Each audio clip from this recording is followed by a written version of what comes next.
بسم اللہ الرحمن الرحیم۔ اعوذ باللہ من الشیطان الرجیم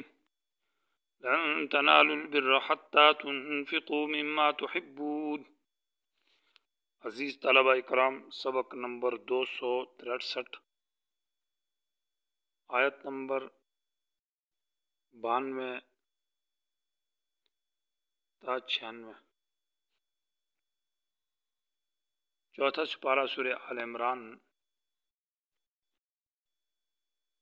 لن تنالوا البر، ہرگز تم کامل درجے میں نیکی نہیں حاصل کر سکتے یہاں تک کہ تم خرچ کرو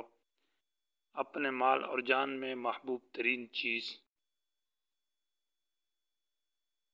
اور جو کچھ تم اللہ کے راستے میں خرچ کرتے ہو بے شک اللہ تعالیٰ اس کو جانتا ہے۔ ہر قسم کی خوراک جو تم پر بنی اسرائیل نے حرام کی تھی، کان حلا لبنی اسرائیل، وہ بنی اسرائیل کے لیے حلال تھی، یعنی تمہارے مولویوں نے جو تم پر حرام کیا تھا وہ بنی اسرائیل کے لیے حلال تھا، تورات۔ البتہ جو حضرت یعقوب علیہ السلام نے اپنے اوپر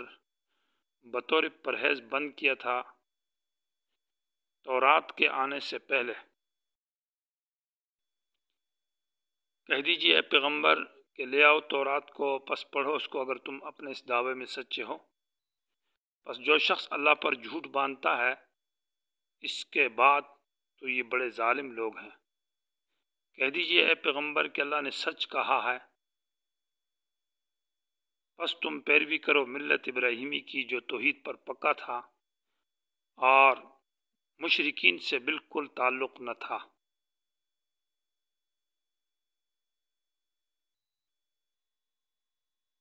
لن تنالوا البر، اس آیت کا ماقبل آیت سے ربط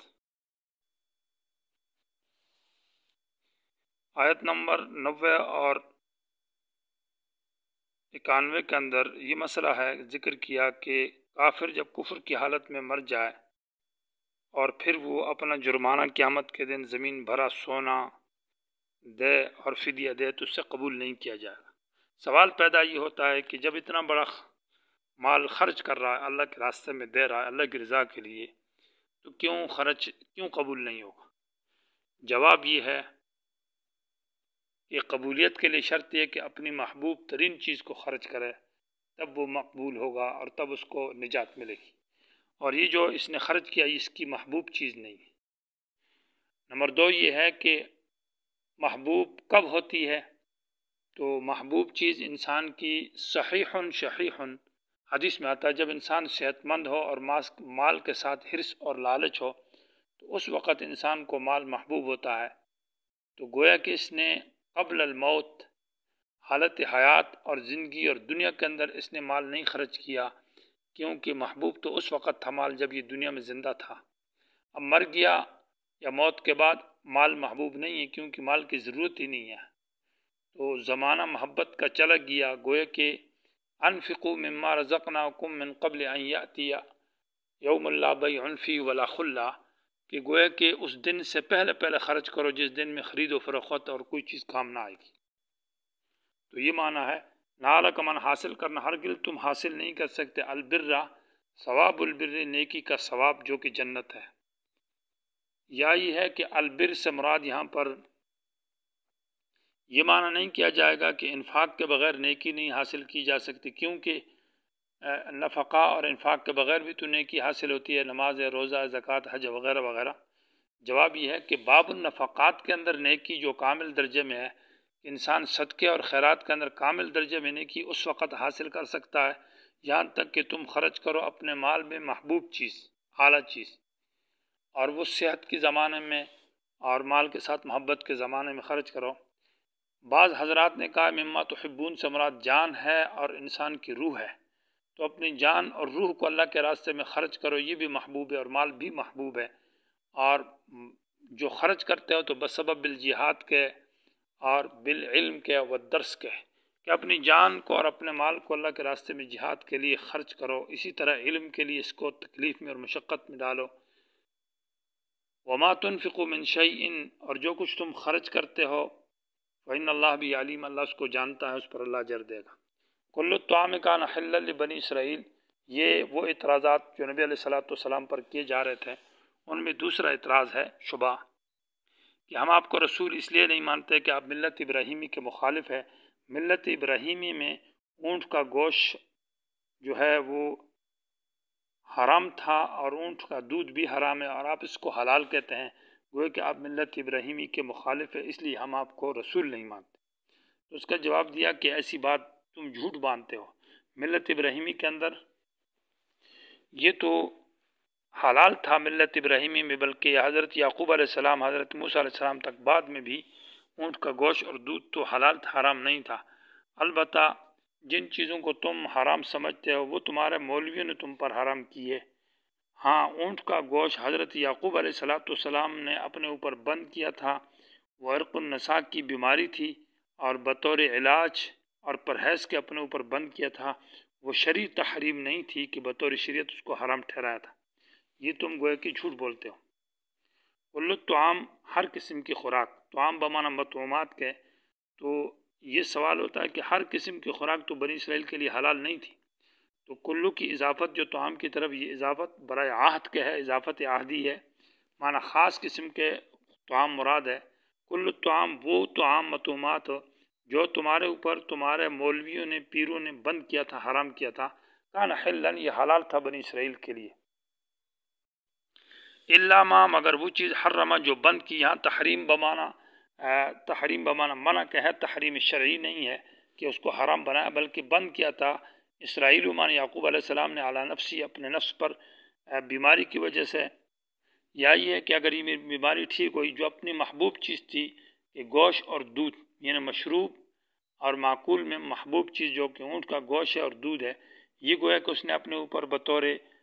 نظر مانی تھی کہ اگر میری یہ بیماری ٹھیک ہو جائے تو میں یہ چیزیں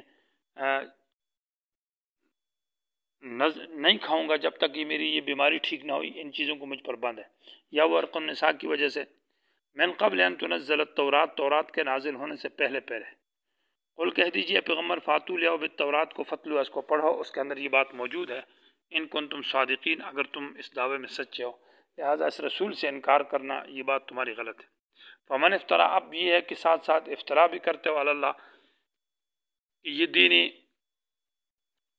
یعقوب کے دین میں یا ملت ابراہیمی کے اندر یہ چیز حرام ہے، حالانکہ یہ تو جھوٹ، اللہ نے تو حرام نہیں کیا تورات کے اندر۔ فمن افطرا، پس جو باندھتا ہے علی اللہ، اللہ پر، الکذب، جھوٹ، من بعد ذالک، اس کے بعد،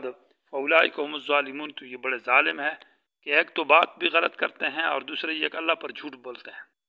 قل کہہ دیجئے پیغمبر، صدق اللہ، اللہ نے سچ کہا، اور اللہ نے سچ یہ کہا کہ اونٹ جو ہے اور اونٹ کا گوشت اور اونٹ کا دودھ یہ تو حلال ہے، اور یہ تورات کے اندر بھی ہے۔ تو فتبعوا ملت ابراہیم، پس پیروی کرو ملت ابراہیمی کی، حنیفاً، جو توحید پر پکا تھا، وما کان من المشرکین، مشرک، شرک کرنا تو دور کی بات، مشرکین کی جماعت کے ساتھ حضرت کا تعلق ہی نہیں تھا۔ تیسرا اعتراض،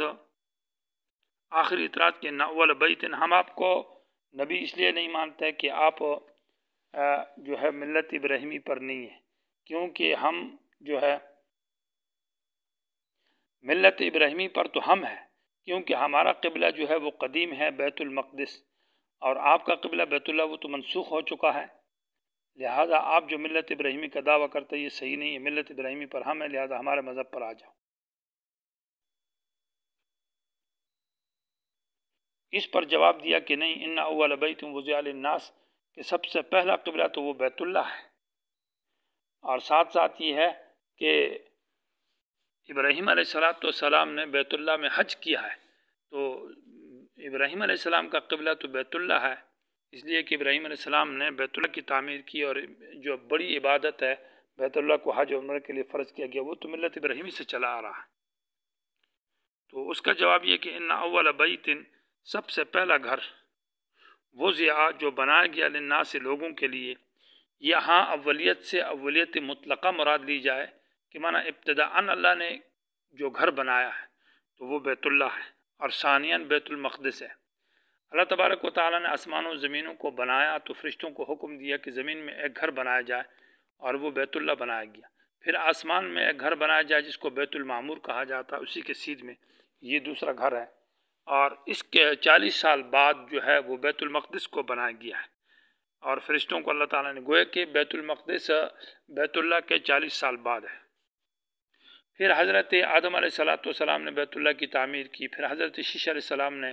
اس طرح حضرت ابراہیم علیہ السلام نے، پھر قبیلہ جرہم نے، عمالقہ جو پہلے تھے انہوں نے، تو یہ سلسلہ چلا آتا رہا آخر تک۔ یا یہ ہے کہ اول بیتن سے بیت، یہاں اولیت مقیدہ مراد ہے کہ سب سے پہلا گھر جو قبلے کے طور پر عبادت کے لیے مقرر کیا تو وہ بیت اللہ ہے۔ تو معنی یہ ہوگا ان اول بیتن، سب سے پہلا گھر، اگر یہ مطلق اولیت مطلقہ ہو یعنی اولاً مطلق مراد ہے تو سب سے پہلا گھر وضع جو بنایا گیا للناس لوگوں کے لیے، معنی یہ ہوگا للذی وہ ہے ببکہ جو مکہ میں ہے۔ اور اگر اولیت مقیدہ ہو معنی پہلا گھر جو عبادت کے لیے، تو پھر معنی یہ ہوگا ان اول بیتن، سب سے پہلا گھر وضع قبلتاً جو کہ قبلہ بنایا گیا عبادت کی جگہ للناس لوگوں کے لیے، للذی وہ گھر ہے ببکہ تھا جو کہ مکہ شریف کے اندر ہے۔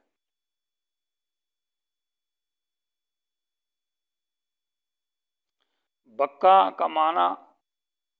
یہ بکہ جو ہے اصل میں یہ با جو ہے میم کے ساتھ بدلی ہے، مکہ ہی ہے، ایک قول یہ۔ دوسرا قول یہ،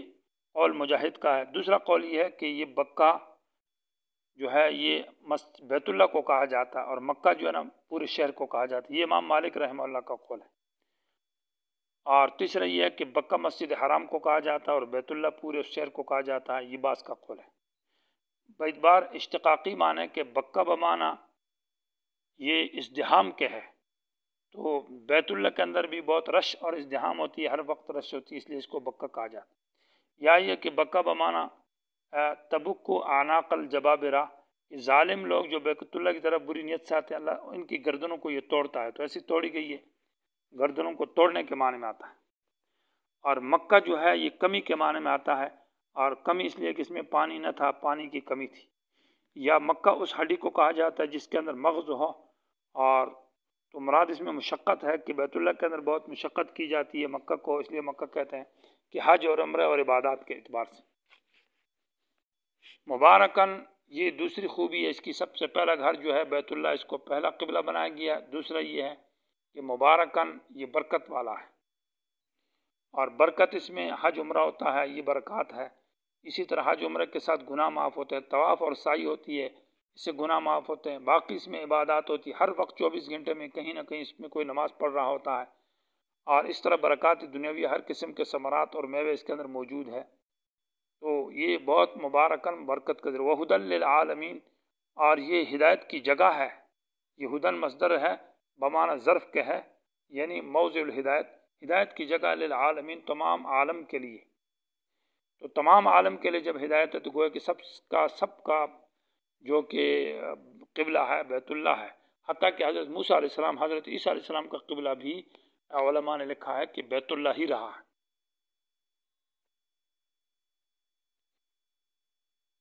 تو ہدن بمعنی یہ قبلہ ہونا، اس میں یہ ہدایت ہے کہ سب کا قبلہ، یہ رحمت ہے، اور یہ دلیل ہے توحید کی اور صدق کے رسول کی، اس لیے یہ اس کے اندر برکات ہے۔